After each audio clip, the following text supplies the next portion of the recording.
Hello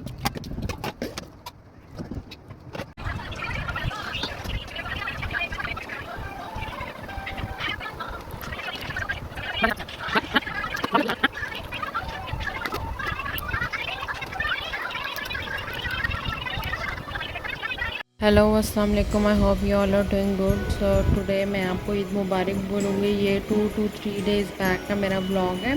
ये आज का ब्लॉग है। इसमें मैंने ईद का पहला दिन था तो सुबह उठ के मैंने थोड़ा सा लेफ़्ट ओवर कीमा मेरे पास पड़ा हुआ था, रात का बना हुआ था। अपनी सिस्टर के लिए मैंने यहाँ पे कीमे के पराठे पका लिए थे और अपने लिए पराठा पकाया था ब्रेड विद एग, क्योंकि जो कीमा था वो कम था। तो मैंने सबसे पहले मैं आपको अपनी आसान सी रेसिपी बताती हूँ। पराठा पकाने की 2 पेड़े पहले ले लेने हैं। इन 2 पेड़ों को बेल लेना, थोड़ा पतला कर लेना। मैंने तो यहाँ पे बहुत बड़े बड़े पेड़े लिए थे, ये इतने बड़े, क्योंकि अगर आपने बड़ा पराठा खाना है तो बड़ा पेड़े ले लें, अगर आपने छोटा पराठा खाना है तो आप अपने पराठे के हिसाब से पेड़ों का साइज़ लेंगे। खैर फिर आपने बेल लेना है और उसके अंदर कीमे की फिलिंग डाल के इनको दोनों साइड से अच्छी तरह रैप कर देना है अपने कीमे के पराठे को। उसके बाद फिर आपने बेल के तो उसको तवे पे डाल देना। मेरे अगर YouTube चैनल पे थोड़े से व्यूज़ बढ़ना शुरू हुए तो मैं एक गिव अवे करूँगी। एक रैंडम किसी भी जो है पर्सन को पकड़ूँगी और उसका गिव अवे, उसकी इन्फॉर्मेशंस वगैरह जितनी भी होंगी उसके मुताबिक वो जो मुझे गिव अवे रिकमेंड करेगा कि आपने मुझे ये देना, मैं उसको बोल दूँगी। बज़ाहिर वो एक नॉर्मल जैसे शर्ट हो गई, इस तरह की, पैंट हो गई, शूज़ हो गए, इस तरह की चीज़, not too much enough. Now I am here back with my blog. तो यहाँ पे मैंने जो था मतलब इतना ख़ास नहीं पका था। फर्स्ट डे तो हमारी कढ़ाई थी, 7 नान थे पेशावरी और कोल्ड ड्रिंक तो मस्ट होती है ना। और फिर मैंने सुबह मैंने खीर नहीं खाई कि मुझे इतना मीठा पसंद नहीं था, तो मैंने खीर को स्किप कर दिया था और मैंने जो प्रेफरेंस दी थी जो है देसी नाश्ते की तरफ ज़्यादा मैंने प्रेफरेंस दी थी, क्योंकि मुझे मीठा इतना पसंद नहीं है। फिर दोपहर को जब मुझे बहुत भूख लगी थी, खाना घर में नहीं पका था, फिर मैंने उसको एज एन ऑप्शन खीर खा ली थी, लेकिन मैंने खीर खानी नहीं थी। ऑप्शन एज अ खीर खा ली थी और उसके ऊपर गार्निशिंग के लिए मेरे पास चेरीज़ अवेलेबल थी तो उनका मैंने गार्निश किया हुआ था।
फिर आपने पहले दोनों साइड्स को कलर दे के पका लेना है, और फिर जिस साइड पे आपने ऑयल डाल के और कलर ज़्यादा देना है उसको फिर वो तरफ से पका लेना है। मेरा जो चूल्हा है ना वो थोड़ा जिसे कहते हैं कि मतलब वो ये अगर तवे पे रोटी पड़ी रहे ना तो वो सारी दरमियान से पक जाएगी और साइड्स सारी कच्ची रहेंगी।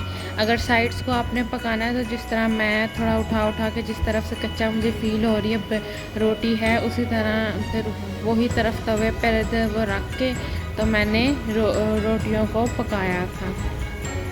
कीमा मेरी बहन ने लेफ़्ट ओवर पकाया हुआ था रात को, तो मैंने उसी कीमे का ही उसको पराठा बना दिया था।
Then we will come back to my food नाश्ता।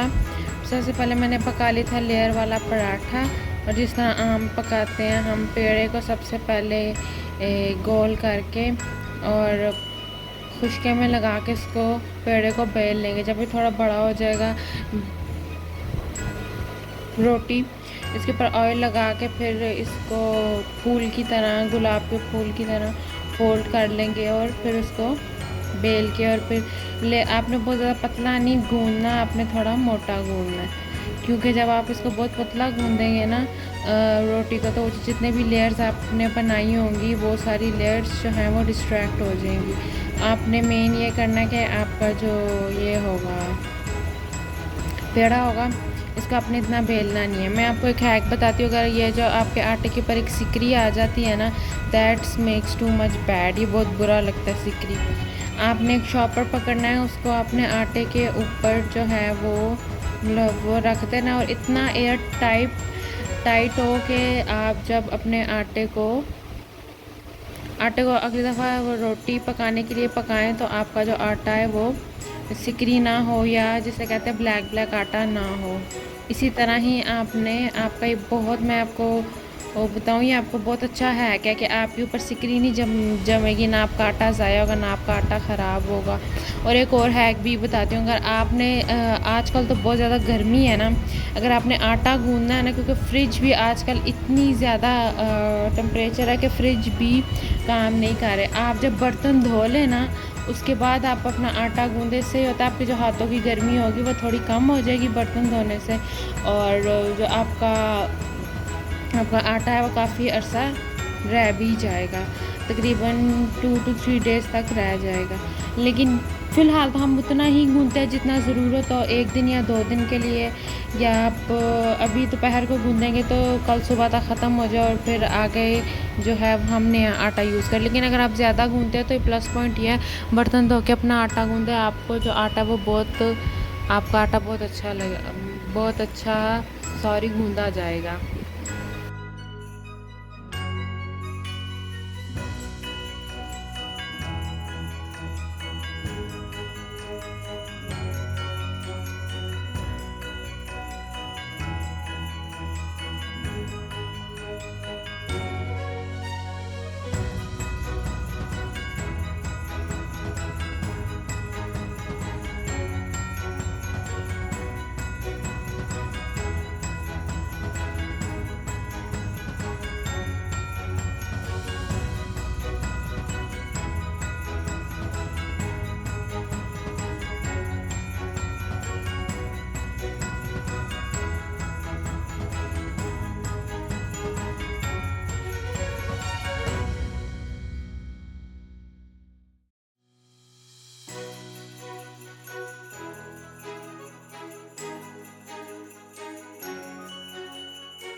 यहाँ पर अंडे पकाते वक्त कोई रॉकेट साइंस नहीं है, इसमें थोड़ा सा नमक, मैं थोड़ी नमक मिर्चें बहुत कम खाती हूँ, इतना खाती हूँ बस जस्ट टू फ्लेवर या जस्ट टेक्सचर के लिए। लेकिन आजकल जो ग्रीन चिलीज़ हैं, सुरख मिर्चें हैं, इनका यूज़ मैं अपनी डेली लाइफ रूटीन में ज़्यादा कर रही हूँ। नमक और काली मिर्चों का यूज़ मेरी ज़िंदगी में बहुत कम होता है। नमक मैंने थोड़ा सा स्प्रिंकल किया था, काली मिर्ची भी थोड़ी सी जस्ट फॉर फ्लेवर या जस्ट फॉर शो ऑफ बस। लेकिन लाल मिर्चें मैंने थोड़ी ज़्यादा डाली थी कि मुझे थोड़ा क्रेव्ड ऑफ हो रहा था कि मैं एग में थोड़ी मिर्चें ज़्यादा खाऊं। लेकिन मैंने इसको हाफ़ फ्राई करना था और हाफ़ थोड़ा कच्चा थोड़ा पका रखना था। लेकिन मेरा जो अंडा था वो फिर मिर्चें डाली थी तो वो कच्चा कच्चा जायका आना था, रोटी खाई नहीं जाती, गले को लगना था अंडे की नमक मिर्चें। तो मैंने इसको दोनों साइड से पका लिया था अंडे को अपने।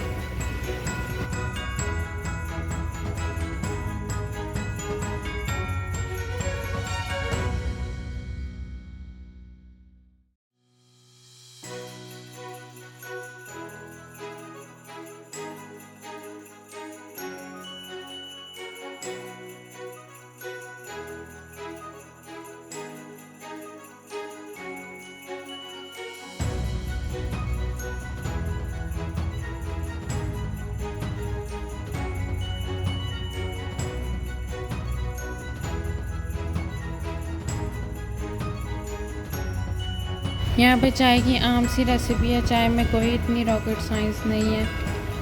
और फिर मैंने चाय को भी उबाल के स्टेन कर लिया था।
दिस वॉज माई सिस्टर नाश्ता। इसमें तो कीमे का पराठा था उसके लिए और चाय थी। लेकिन मैंने पराठा इतना बड़ा पका दिया था कि उसका कमेंट मुझे ये आया था कि तुमने कीमा डाला ही नहीं है पराठे में। तो आपने ये पहले कीमे के हिसाब से, कीमे के साइज़ के हिसाब से देख के आपने पराठा पकाना है। खैर फिर यहाँ पे मैंने अपना नाश्ता रखा था, पराठा, अंडे और चाय थी। चाय थोड़ी डार्क पसंद थी आजकल मुझे, तो मैंने थोड़ी डार्क भी बनाई थी। Now it's the time to taste the food.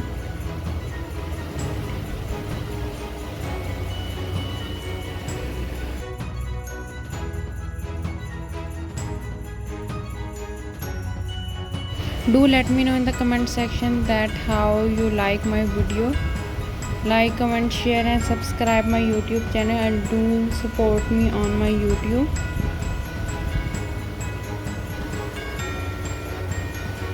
फिर हो गई थी दोपहर। For an optional purpose I decided to eat kheer.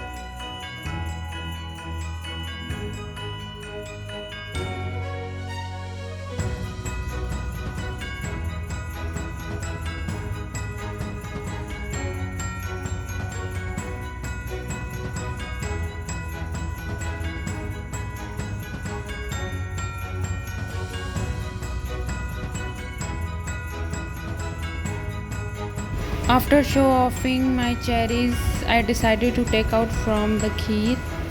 Cherry should be out from the kheer.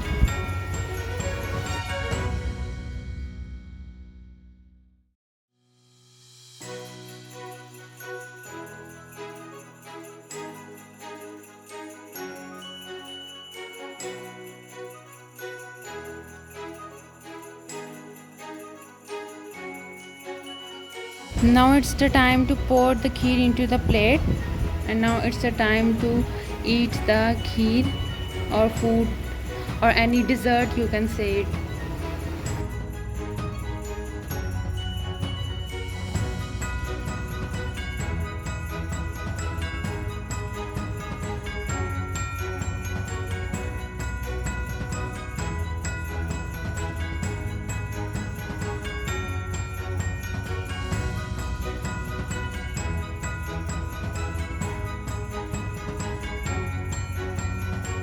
दोपहर के खाने के लिए मेरी बहन ने बनाई थी कढ़ाई।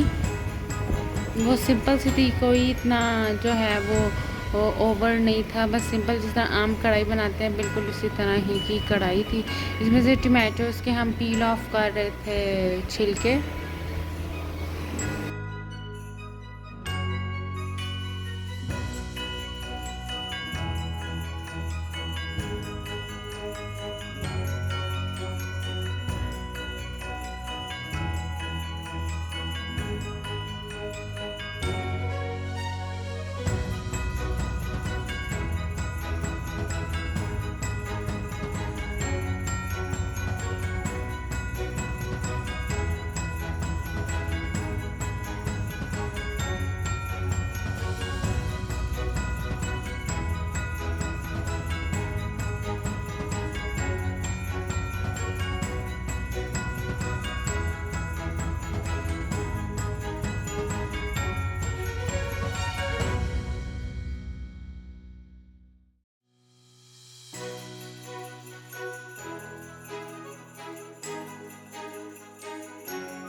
और फिर अपने गोश्त को इतना हमने पकाया कि जो टमाटर है वो सारे जिसे कहते हैं हिस जाएं और अपनी पोजीशन में आ जाए। जब हम मिक्स करें गोश्त को तो गोश्त का एक अच्छा सा फ्लेवर भी आ जाए।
एंड पे ऑयल डाल के इसकी बुनाई की थी, लेकिन मेरी बहन ने इतनी अच्छी बुनाई की थी कि आधे से ज़्यादा गोश्त जो था वो श्रेड हो गया था मसाले में, और थोड़ी बहुत बोटियाँ रह गई थी। खैर मज़े की बहुत बनी थी ये कढ़ाई।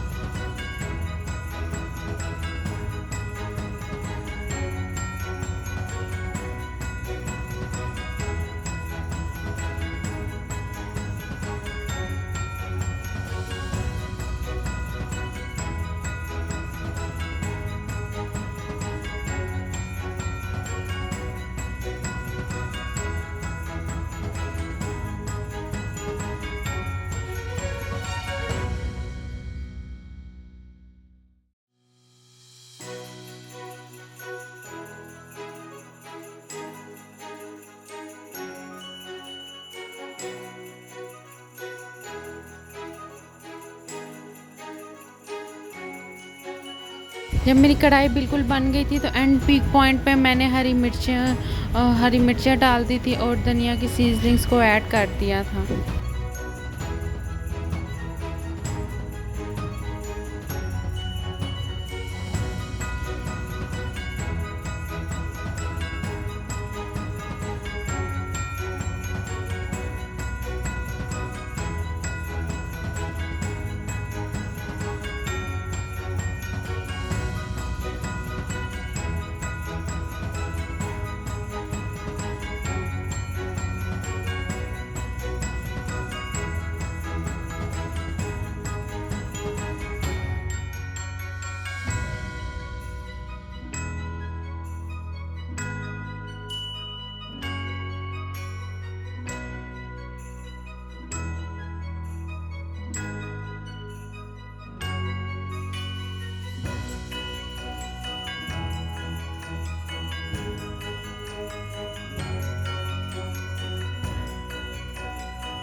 Now it's the time to pour the kadai into the plate.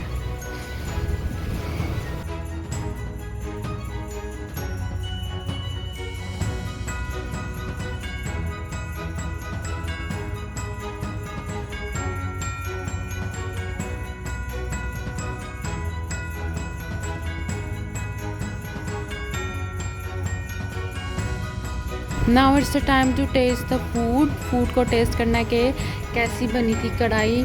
It was quite यम।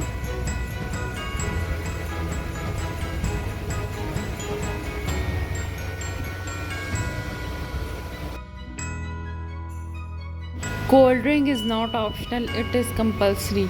अगर मेरा कोई भी खाना हो या तो पानी या तो चाय, और चाय नहीं तो कोल्ड ड्रिंक, ये 3 ऐसी चीज़ें हैं ड्रिंक्स में कि मैं इनको छोड़ नहीं सकती। ये जो है वो मेरे लिए कंपल्सरी हो गई हैं।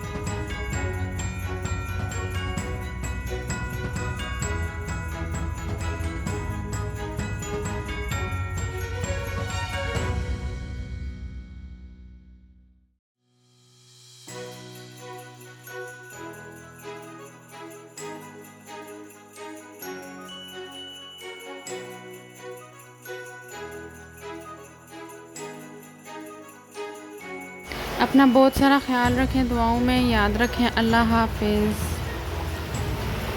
Let me know in the comment section how is my vlog for Eid.